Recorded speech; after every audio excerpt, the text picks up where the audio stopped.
Waitress slipped the CEO a note. "Don't drink it and leave now." He grabbed her hand and said, "Come with me." The ballroom of the Waldorf Astoria shimmered with opulence. Gilded chandeliers hung like crowns from the vaulted ceilings, casting a soft golden hue over the sea of tuxedos and satin gowns. A string quartet played a gentle waltz in the corner, and laughter echoed beneath the crystal lighting as servers glided through the crowd with silver trays of champagne and hors d'oeuvres. Tonight was a celebration. Helioside Technologies had just gone public in one of the most successful IPOs of the decade, and the world was watching. Investors, tech giants, and media elites had gathered to raise their glasses in honor of the company's meteoric rise. At the center of it all stood Jonathan Rains, 32, the enigmatic CEO and founder. Clad in a tailored black tuxedo, he looked every bit the part, confident, composed, magnetic. Yet behind the surface, his eyes told a quieter story. There was exhaustion in the lines at the corner of his mouth, tension in his jaw, years of pressure, of expectations, of fighting to prove himself. Raised in a New Jersey orphanage, Jonathan had fought his way out with nothing but a scholarship, a brilliant mind, and the kind of relentless, that left no room for failure. Now he stood atop the tech world, but even at the pinnacle, he felt something deeper, a disco he could not ignore. At the edge of the ballroom, Aurora Lane, 24, moved quietly among the guests. A tray balanced effortlessly on one hand. Her blonde ponytail bounced with every step, neat and professional. But her eyes, green and sharp, held something else beneath the surface. Worry, urgency, fear. She was not just a waitress. She worked nights at the Waldorf to support her 6-year-old sister, Maya, who waited in the staff room just down the hallway, swinging her feet from a bench, dressed in her usual pink dress. Aurora had promised she would be back in time to walk her home after the event. But something had changed tonight. Moments earlier, she had overheard a conversation in the staff corridor. Something not meant to be heard. Men talking in hushed, urgent tones about a plan, a name, Jonathan Rains, and a drink. Aurora's hands trembled slightly, but she controlled it. There was no time to hesitate. She moved through the crowd, weaving past guests, her heart pounding in her chest. Jonathan had just stepped toward the podium, his champagne flute was in hand. A toast was coming. Aurora moved faster. Just as he raised the glass, she approached, letting herself stumble slightly. "Oh, I'm so sorry," she gasped, tilting her tray just enough to bump into his arm. The champagne sloshed from his glass, splashing onto the floor and speckling the sleeve of his tuxedo. Jonathan flinched, startled but composed. "I'm terribly sorry, sir," she said quickly, lowering her tray and pulling a cloth from her pocket. She dabbed at his sleeve with one hand, awkward, apologetic. With the other, unseen by all around them, she slipped a small folded note into his hand. She didn't wait for acknowledgement. She backed away, still apologizing, disappearing into the crowd before he could speak. Jonathan stared after her for a moment, then looked down at the note in his hand. His fingers unfolded it slowly, the paper warm from her touch.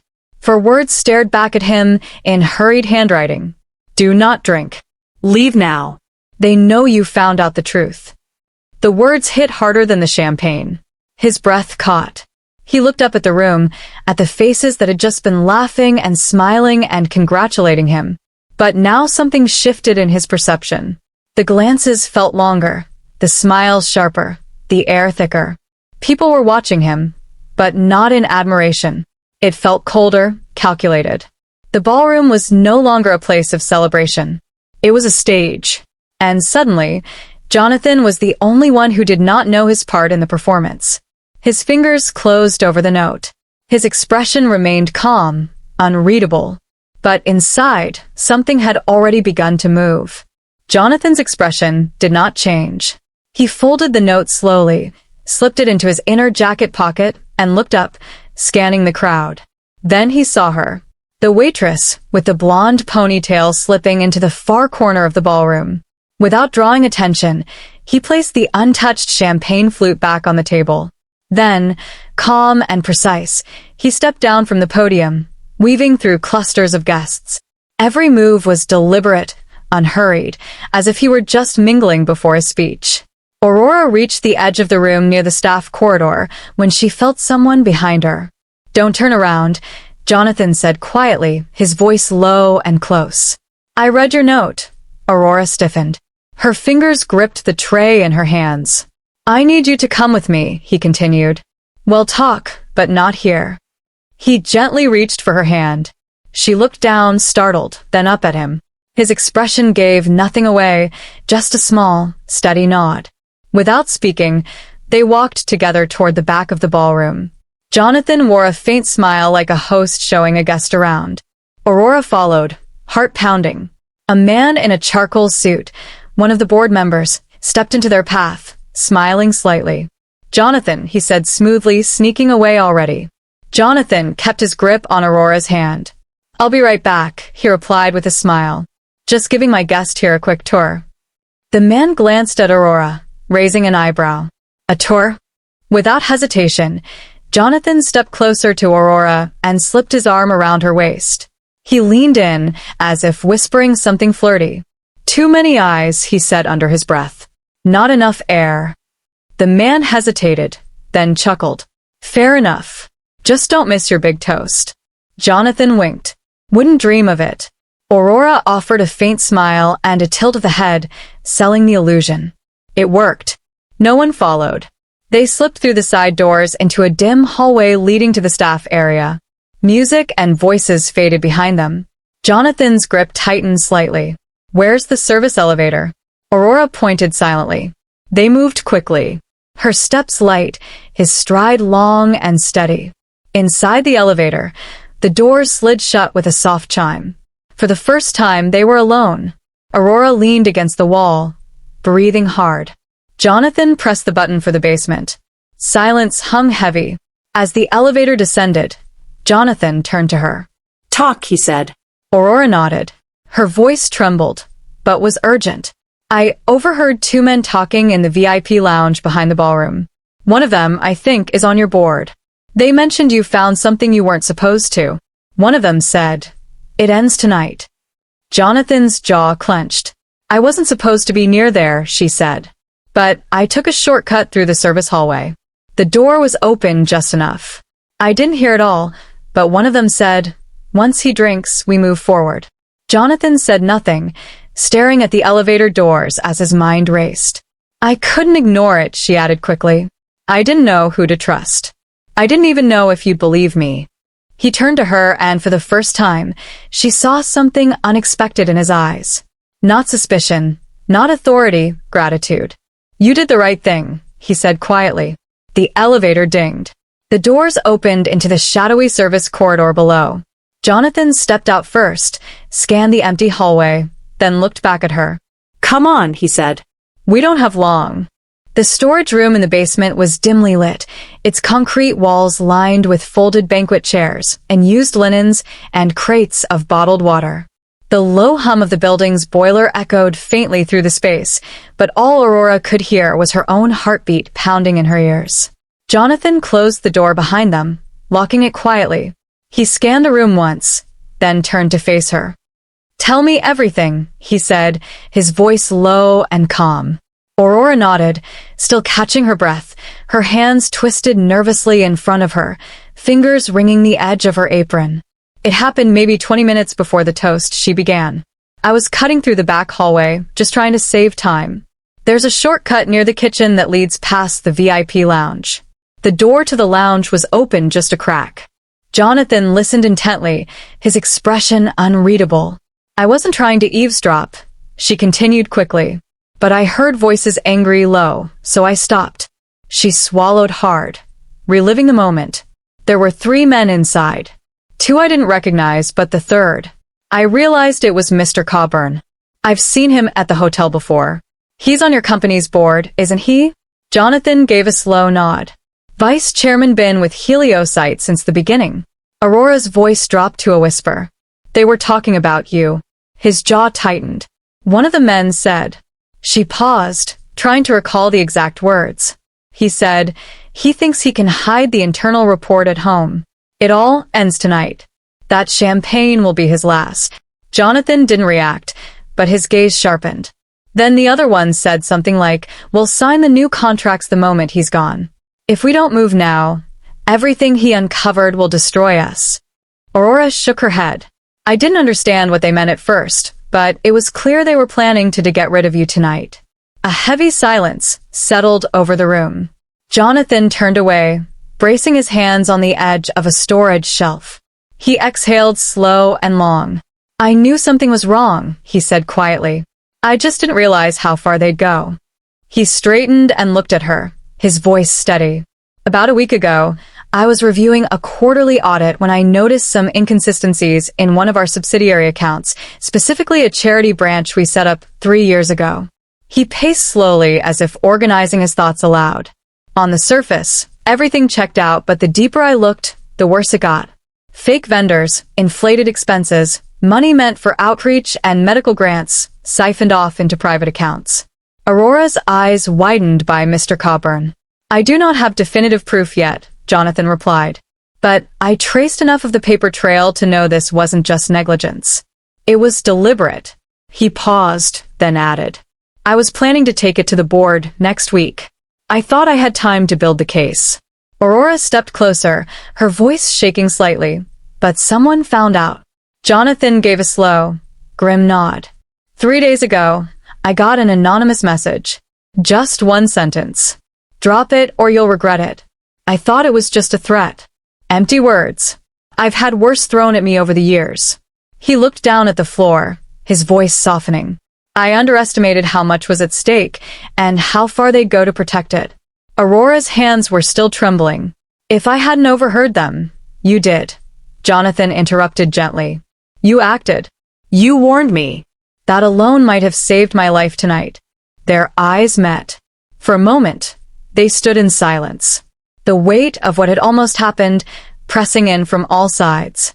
Somewhere above them, the sound of music still echoed faintly from the ballroom. But down here in this hidden corner of the hotel, the air was colder, the stakes infinitely higher. "We cannot go back up there," Aurora whispered. "No," Jonathan agreed. "But we're not going to run either." He reached into his jacket and pulled out the folded note she had given him. "This changes everything," he said. "Now we move carefully and we move together." Jonathan stood still for a long moment, processing everything Aurora had just told him.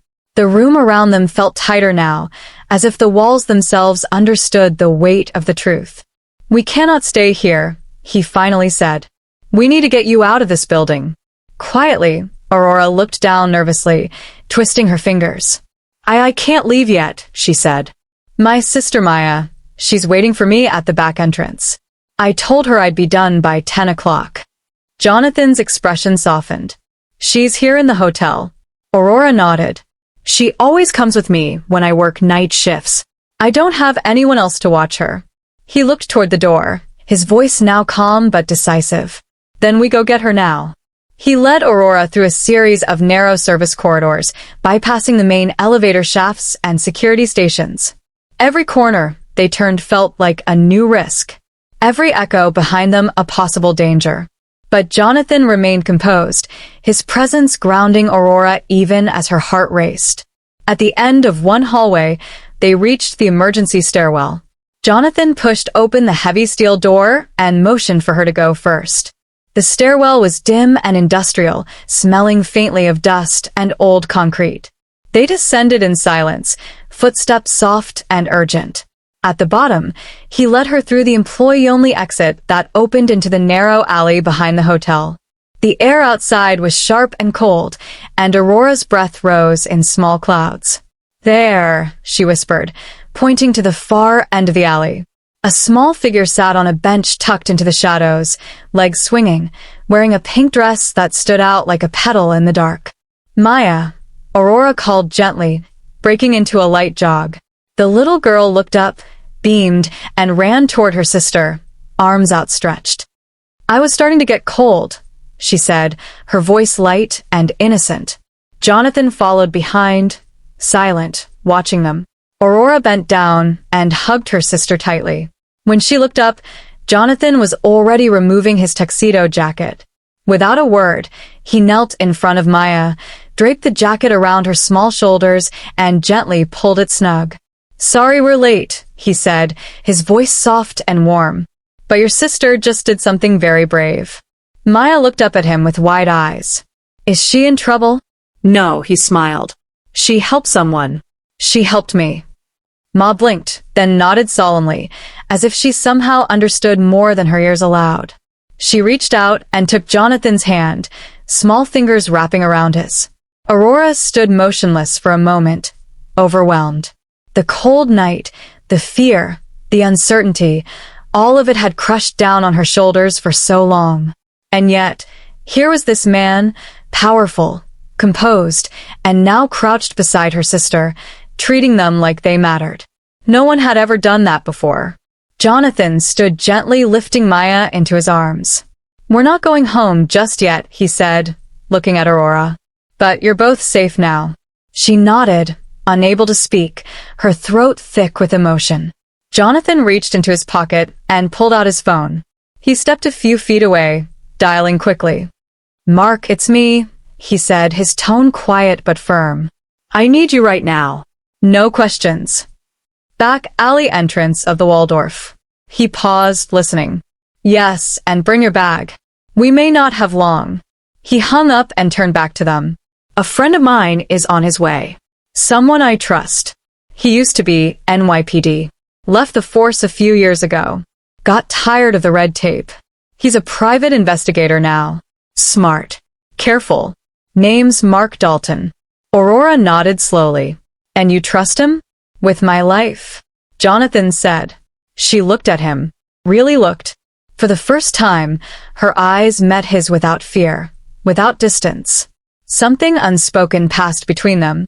Something simple and human. Trust, and maybe the beginning of something even more. The black SUV rolled quietly through the Manhattan streets, away from the glittering lights of the Waldorf Astoria and into quieter neighborhoods. Aurora sat in the back seat with Maya curled against her, already dozing off beneath Jonathan's jacket. Jonathan sat beside them, silent, his thoughts clearly elsewhere. They arrived 20 minutes later at a modest brownstone nestled between two towering glass buildings. It was the kind of place that went unnoticed, a structure with charm, but no extravagance. Jonathan led them up a narrow staircase and unlocked the door to a second-floor apartment. "Here," he said softly, "you'll be safe." Aurora stepped inside and paused. She had imagined glass walls, high-tech panels, maybe even a private elevator. But instead, the space was surprisingly simple. Warm wood floors, shelves filled with books and framed photographs, a worn leather couch, and soft lighting. It felt lived in, not staged. She looked at him with new eyes. "This doesn't look like a billionaire's place," she murmured. Jonathan gave a faint smile. "That's because it isn't. It's mine." He gestured toward the hallway. "The guest room is down there. You can put Mia to bed if you'd like." Aurora nodded and carried her sleeping sister down the hall. Jonathan waited until the door closed before moving to a cabinet near his desk. He reached behind a row of books and pressed a small latch. A panel slid open, revealing a small wall safe. He dialed in the code, paused for a second, then opened it. Inside was a stack of folders neatly labeled along with a flash drive and a leather-bound notebook. He pulled out the top folder and placed it on the desk. Aurora returned a few minutes later, looking quieter, more composed. She watched as Jonathan sat and opened the folder, spreading out several pages. "These," he said, tapping the papers, "are copies of internal audits from our subsidiary offices. One in particular, a charitable foundation we launched 3 years ago, raised too many red flags." He slid one sheet toward her. Aurora leaned over, scanning the page. "There's a pattern," he continued. "Payments to shell companies, vendors who don't exist. Funds earmarked for cancer research being redirected to operating expenses that can't be accounted for. Over $5 million gone." Aurora's brows furrowed. "Who signed off on these?" Jonathan hesitated. "Coburn and 2 others who likely never questioned the numbers. The reports were doctored, subtle, but the discrepancies are there, if you know where to look." He pulled out the flash drive next. "I was going to present all this next week during the board's private review. I wanted to have everything airtight. The legal team was preparing documents. I even hired an external firm to confirm my findings. Aurora sat across from him, her voice quiet. But someone found out. Jonathan nodded slowly and decided it would be easier if I disappeared before I could speak. He sat back, exhaling through his nose. You showing up tonight. It changed everything. If you hadn't warned me, I would have taken that drink. And this, he motioned to the papers, would have died with me. Aurora looked at the documents, then back at him. So what now? He met her eyes. Now we finish what I started. She nodded. Outside the city carried on. Horns blaring, lights flickering, levs rushing past each other in anonymous streams. But in that quiet apartment, under the soft light of a single desk lamp, something important was happening. Two strangers were becoming allies. Not by chance, by choice. 2 days later, the boardroom on the top floor of Heliosite Technologies was filled with attention disguised as confidence. The emergency meeting had been called by Vice Chairman Coburn. An urgent review of transitional leadership in light of Jonathan's unexplained absence. Around the long glass table, familiar faces gathered. Directors, legal advisors, department heads, polished shoes, tailored suits, calm expressions masking quiet unrest.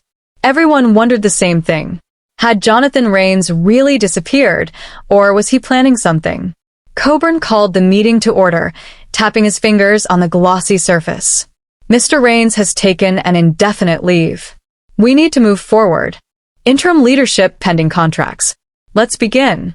At the far end of the room, a young woman entered in a catering uniform carrying a tray of coffee.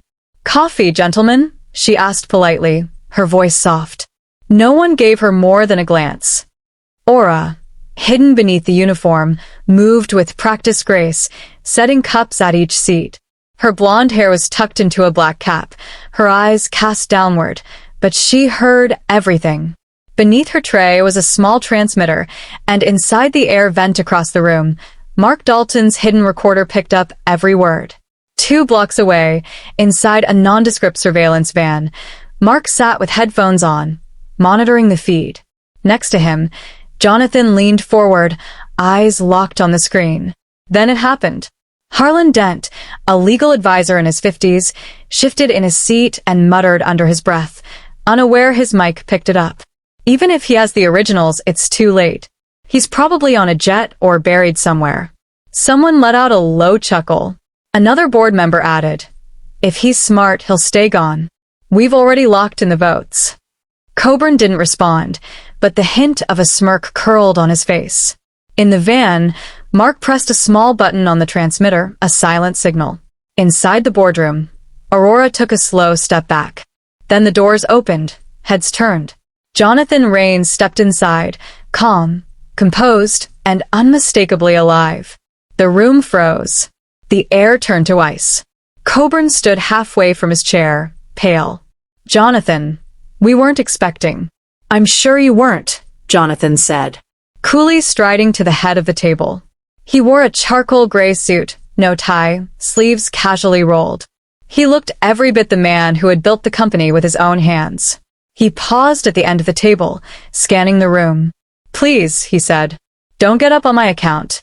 No one moved. I heard concerns about my absence, he said. Understandable.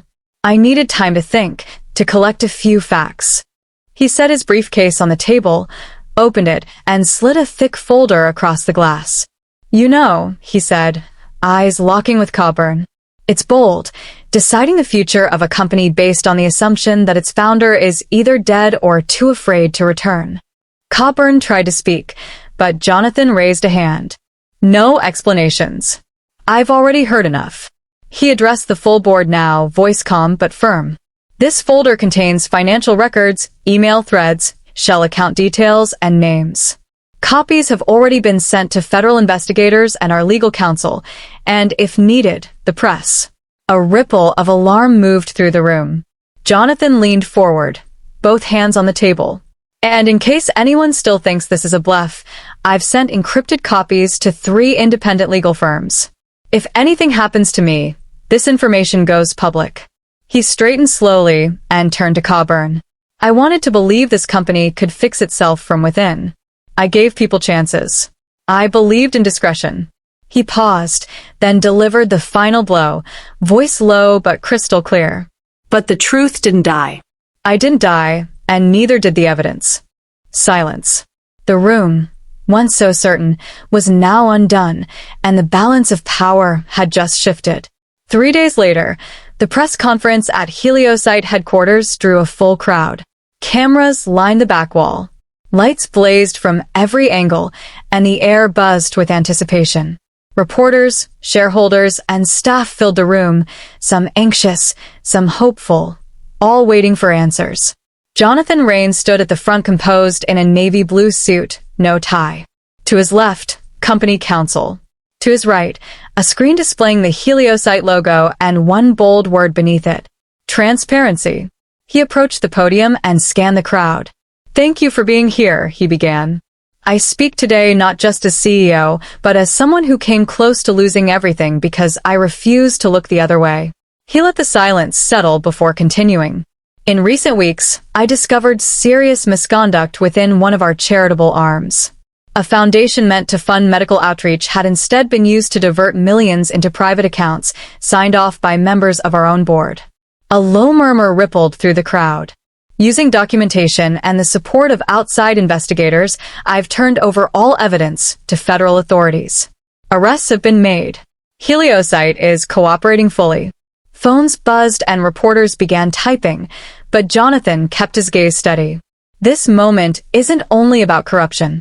It's about courage. About choosing truth when silence feels safer. He paused, then gestured to the edge of the stage. None of this would have been possible without one person, someone who saw something wrong and chose to act. All heads turned as Aurora Lane walked onto the stage. She wore a simple navy dress.